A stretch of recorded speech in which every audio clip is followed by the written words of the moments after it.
Hello my dear students, मैं BK राय आज के इस क्लास में आपका हार्दिक स्वागत करता हूँ। मेरे प्रिय छात्रों, हम लोग इस समय अपनी चिंतित पुस्तक के गद्य साहित्य के अंतर्गत अपने पाठों के बारे में जानकारी प्राप्त कर रहे हैं। उसी कड़ी में आज प्रेमचंद के फटे जूते का अंतिम भाग आपके सामने है। इस अंतिम भाग में आप पूरे चैप्टर का जो सार है, पूरे चैप्टर के जो प्रमुख बिंदु हैं, उसके बारे में आप जानोगे, समझोगे। ये पूरा चैप्टर प्रेमचंद जी के बारे में लिखा गया है। ये आपने शुरू से ही जाना कि इस चैप्टर के जो लेखक हैं, उन्होंने प्रेमचंद के व्यक्तित्व पर अपने प्रारंभ से लेकर अंत तक उन्होंने उसी बात का चित्रण किया। शीर्षक जो उन्होंने लिखा है, प्रेमचंद के फटे जूते, वह भी प्रेमचंद के व्यक्तित्व को दर्शाता हुआ उनका एक शीर्षक है। आपने इस चैप्टर में मूल रूप से उन्होंने प्रेमचंद के फटे जूतों के माध्यम से पूरे चैप्टर को रेखांकित किया है। प्रेमचंद का फटा जूता किस ओर संकेत करता है? प्रेमचंद को अपना फटा जूता देख करके भी क्या किसी हीनता का एहसास होता था या नहीं? और आखिर वो जूता फटा तो क्यों फटा? इन सारे विशेष संदर्भों को लेकर के ये चैप्टर लिखा गया है। आपने चैप्टर के प्रारंभ में ही जाना कि प्रेमचंद अपनी पत्नी के साथ फोटो खिंचवाने गए हुए हैं और उस फोटो में जो उनका चित्र उभरा है, उसमें उनके शरीर पर एक गांधी टोपी और कुर्ता था, पैर में कैनवस के जूते थे जो आगे से फटे हुए थे। दाहिने पैर का जूता फटा था, उससे आगे की उंगली अस्पष्ट दिखाई दे रही थी। आपने इस चैप्टर में इस बात को स्टार्टिंग में जाना होगा। मध्य में जब आप पहुंचे होंगे तो लेखक जब इस चीज को देखता है तो लेखक की मन स्थिति क्या होती है, लेखक क्या अनुमान लगाता है, इस बात पर आपकी नजर गई होगी। आपने उस कारण को भी ढूंढने का प्रयास किया होगा। हो सकता है कारण आपकी समझ में आया हो, ना आया। और उसी फटे जूते के माध्यम से उन्होंने चैप्टर के लास्ट तक अपनी बात को हमारे आपके सामने प्रस्तुत किया। लेखक की नजरों में वो जूता आगे से फटा तो उसका क्या कारण रहा होगा, इस बात को भी आपने यदि उस चैप्टर को पढ़ा होगा तो लेखक के शब्दों में उस कारण को भी आपने जानने का प्रयास किया होगा। आपको मैं बताते सुनो कि चैप्टर में एक जगह लेखक ने लिखा है कि उनका जूता शायद इस कारण फटा था कि वे रास्ते में आने वाले टीलों को ठोकरें मारते आगे बढ़ते थे। शायद इसी कारण उनका जूता आगे से फटा था।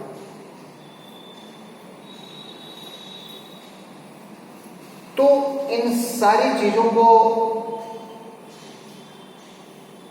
आपने देखा सुना, शुरू से लास्ट तक इसी बात पर लेखक ने प्रकाश डाला। प्रेमचंद की फटे जूते को ही अपनी कहानी का केंद्र बिंदु मानकर, अपने संस्मरण का केंद्र बिंदु मानकर लेखक ने इस चैप्टर को लिखा। इसीलिए इस चैप्टर का नाम प्रेमचंद के फटे जूते पड़ा, जो सर्वथा सही लग रहा है। अब आइए आज उस अंतिम कड़ी के रूप में हम इस चैप्टर की प्रमुख बातों को एक बार फिर से जान लें और समझ लें। यदि शीर्षक प्रेमचंद के फटे जूते है तो स्वाभाविक सी बात है कि इसका सबसे प्रमुखतम बिंदु यही होगा कि प्रेमचंद का व्यक्तित्व क्या था।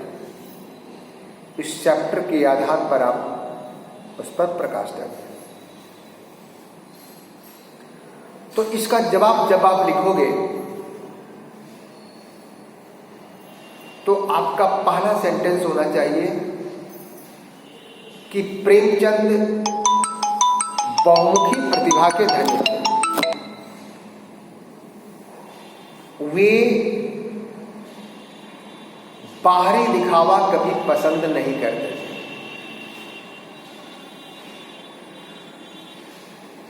वो जो सत्यता रहता था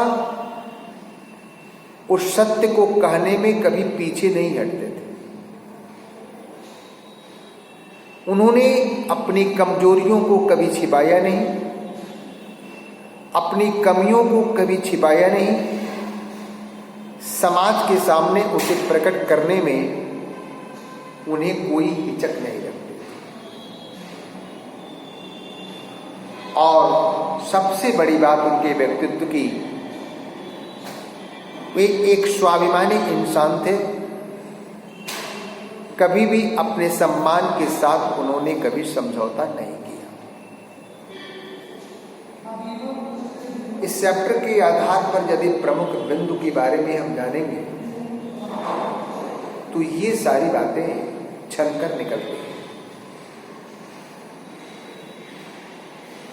उस चैप्टर की कुछ पंक्तियां ऐसी हैं जो प्रभावकारी हैं, जो हमें सोचने और समझने के लिए विवश कर रही है। उसमें लेखक जब प्रेमचंद के फटे जूते को देखता है चित्र में, और वो भी अपनी पत्नी के साथ फोटो खिंचवाते वक्त, मुस्कुराता हुआ चेहरा, और ऐसा लगता है लेखक को कि जैसे उस मुस्कान के पीछे एक व्यंग छिपा हो, एक दर्द छिपा हो। लेखक का कलेजा हिल जाता है और उस मुस्कुराहट के पीछे क्या रहस्य है, इस रहस्य को जानने का लेखक प्रयास करने लगता है। और उसकी तह तक जब वो जाता है तो लेखक का दिल बड़ा दुखी होता है। लेखक ये सोचने लगता है कि इस महान साहित्यकार के दिल में जो गरीबी की टीस है, जो आर्थिक कमजोरी का दर्द है, वह उनके चेहरे पर साफ झलक रहा है। लेकिन इस आर्थिक कमजोरी के दर्द को झेलते हुए भी ये बंदा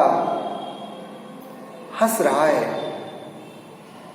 इसके चेहरे पर एक मुस्कान है।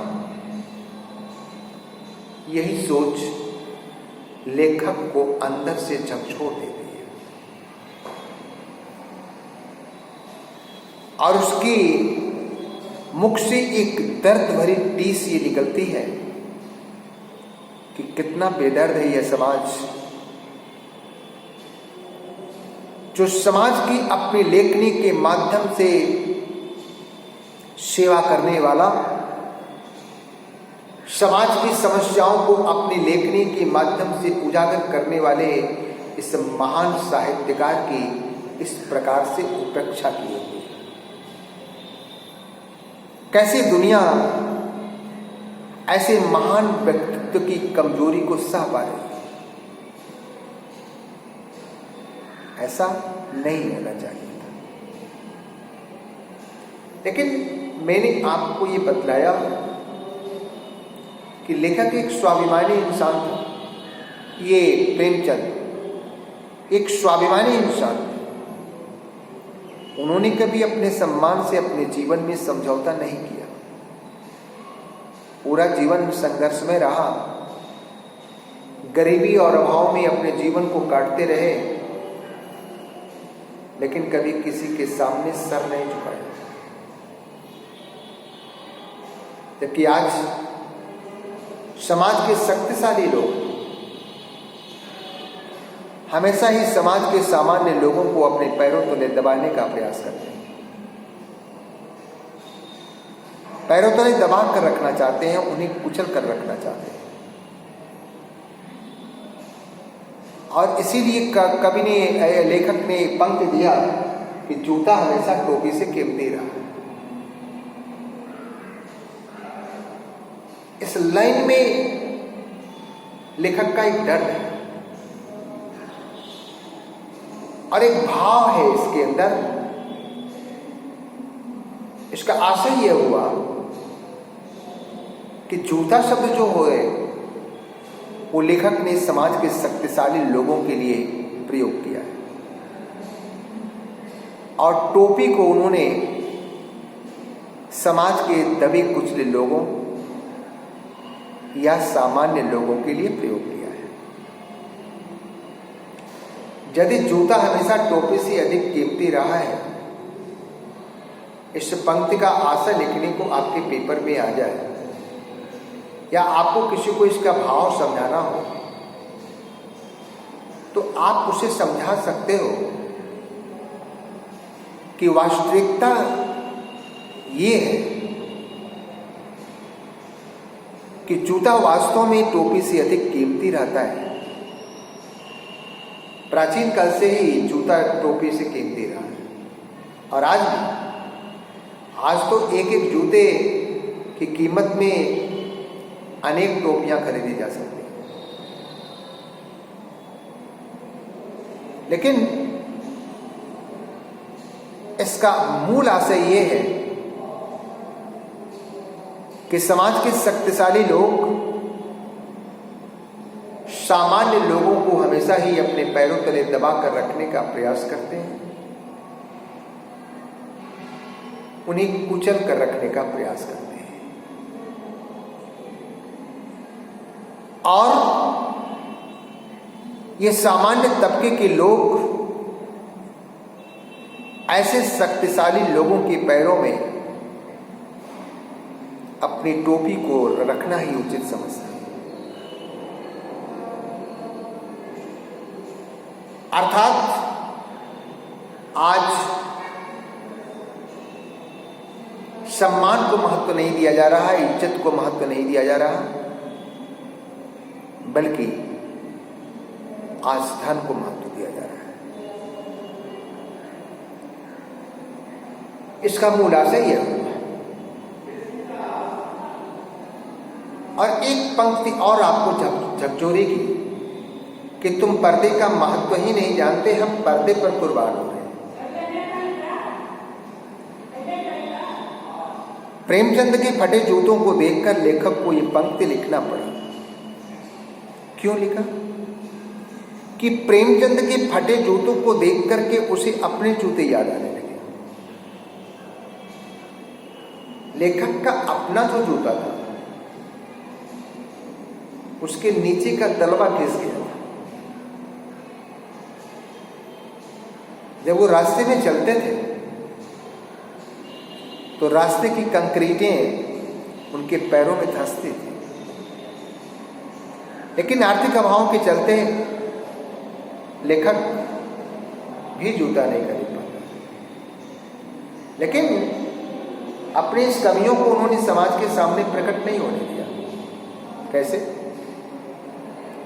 उन्होंने ऊपरी तह को हमेशा ही ठीक ठाक करके रखा, अर्थात मालिश उलिश करा के रखा, जिससे उनकी कमियां छिपी रह गई। और वो अपने जूते को बड़ी शान से दुनिया में पहन करके चला करते थे और अपने जूते की प्रशंसा में कुछ बोला भी कहा करते थे, मेरा जूता इस प्रकार का है, इस प्रकार का है, क्योंकि उनकी कमियां तो पैरों के नीचे थी ना, और पैरों के नीचे के रहने के नाते उसकी कमियां छुपी हुई थी। समाज उसे देख नहीं पाया, चीजें पर्दे के अंदर रह गई। लेकिन प्रेमचंद जी का जूता तो आगे से बड़ा था, और आगे से फटे हुए जूते से उनकी उंगलियां साफ दिखलाई पड़ रही थी। समाज का कोई भी इंसान उस फटे जूते को सामने से देख सकता था, उनकी उंगलियों को देख सकता था कि अरे जूते फटे हुए हैं, और प्रेमचंद जी फटे जूते पहन करके घूमते हैं। एक तरीके से सामाजिक हीनता का एहसास का द्योतक तो हो रहा है। लेकिन मैंने आपको कहा कि प्रेमचंद की वो मुस्कान उनके दर्द को बयां करती है। क्या वास्तव में उन्हें शौक था फटे जूते पहनने का? नहीं, प्रेमचंद को फटे जूते पहनने का कभी शौक नहीं रहा होगा। लेकिन ये पैसे के चलते, आर्थिक अभाव के चलते, गरीबी के चलते वो नया जूता खरीदने में सक्षम नहीं थे। फिर भी अपनी इस कमी को उन्होंने लोगों से छुपाया नहीं। वो कहा करते थे कि लोगों का काम है कहना। लोग कहते रहे, हम जिस प्रकार की जिंदगी जी रहे हैं उसी में हम अच्छे हैं, लोग क्या कहते हैं इसकी मैं परवाह नहीं करता। उनके पास एक ही कपड़े भी थे, एक ही कपड़े को पहन करके वो हर जगह आया जाया करते थे, चाहे वो कहीं आना जाना हो, चाहे घर पर पहनना हो, चाहे किसी समारोह में जाना हो, महफिलों में जाना हो, हर जगह वही धोती कुर्ता और टोपी, और वो भी एक ही था। सोचो, ऐसा महान व्यक्तित्व उनका था। तो तुम पर्दे का महत्व नहीं जानते, हम पर्दे पर कुर्बान हो रहे हैं का आशा भी आपने क्लियर कर लिया कि लेखक प्रेमचंद ने कभी अपने जीवन में अपनी कमियों को नहीं छिपाया, अपनी कमियों को अपने पर्दे के अंदर नहीं रहने दिया। अर्थात वे जैसे थे वैसे ही समाज के सामने अपने को प्रकट करते थे। वे जिस प्रकार से अंदर से थे वैसे ही वो बाहर से भी थे। उन्होंने कभी बाहरी दिखावा पसंद नहीं किया। सामान्यतः ऐसा होता है कि हम पर्दे पर कुर्बान हो रहे हैं। सामान्यतः ऐसा होता है कि इंसान अपनी कमियों या अवगुणों को छिपाने के लिए और समाज में अपना आत्मसम्मान बनाए रखने के लिए, अपनी प्रशंसा के गुण गाने के लिए वो पर्दे का सहारा लेता है और अपनी कमियों को पर्दे के पीछे छुपा करके समाज के सामने अपने को प्रकट करता है, अपने गुणों का बखान करता है, अपना आत्मसम्मान बनाता है। लेकिन धन्य थी प्रेमचंद जी कि उन्होंने अपनी कमियों को कभी पर्दे के अंदर नहीं रहने दिया। ये उसका आशय होगा। उसके आगे क्वेश्चन होगा कि टेला शब्द का प्रयोग के संदर्भ में बड़ा महत्वपूर्ण ये क्वेश्चन है। तो टेला शब्द का प्रयोग लेखक ने इस चैप्टर में ताकतवर विरोधियों के लिए किया है। सामान्य रूप से लोग इन ताकतवर विरोधियों के सामने से नहीं निकलना चाहते हुए बच करके निकलने का प्रयास करते हैं या उनसे समझौता कर लेते हैं। लेकिन प्रेमचंद जी ने कभी अपने जीवन में ऐसा नहीं किया। ऐसे ताकतवर विरोधियों को वे जूते की ठोकरें मार करके चलते रहे उनके सामने उन्होंने कभी सर नहीं झुकाया, अपने सम्मान के साथ कभी समझौता नहीं किया, क्योंकि वे सत्य कहने से कभी डरते नहीं थे। सत्य कहने का परिणाम क्या होगा इसकी कभी चिंता नहीं करते थे। तो तेजी शब्द का प्रयोग ताकतवर विरोधियों के लिए किया गया है। और आगे आपने जूता हमेशा टोपी से कीमती रहा, ये तो मैंने आपको बतला दिया। लास्ट जोगी गुम्मन दास कौन थे, उन्हें क्या पछतावा होगा। इस चैप्टर के तीसरे वो जब पेज पर जाओगे तो अंतिम जगह पर आपको मिलेगा कि कुम्मन दास को जीवन में एक बड़ा पछतावा हुआ। आखिर क्यों हुआ, कौन थे कुम्मन दास? तो कुम्मन दास कृष्ण भक्ति शाखा के एक प्रमुख कवि थे। अकबर के शासन काल में वे अपनी काव्य रचना किया करते थे। बादशाह अकबर के आमंत्रण पर उनसे मिलने वो सिकरी आया जाया करते थे, और सिकरी आने जाने में उनके पैरों का जूता घिस गया था। और इसी आने जाने के पैरों का जूते घिस जाना एक मुहावरा है, जिसका मतलब ये होता है कि राजदरबार में बार बार आने जाने का क्रम लगे रहना। और इसी आने जाने के क्रम में वो भगवान की भक्ति भूल गए। इतना उनको आना जाना पड़ा सिकरी अकबर के सामने कि वो भूल गए भगवान का नाम ही लेना। और जीवन के अंत काल में उन्हें इसका बहुत ही पछतावा। तो ये चैप्टर के प्रमुख बिंदु थे जिसको हमने आपको बताया। और इसी के साथ ही मैं वी के राय आपसे विदा लेता हूँ। नमस्कार।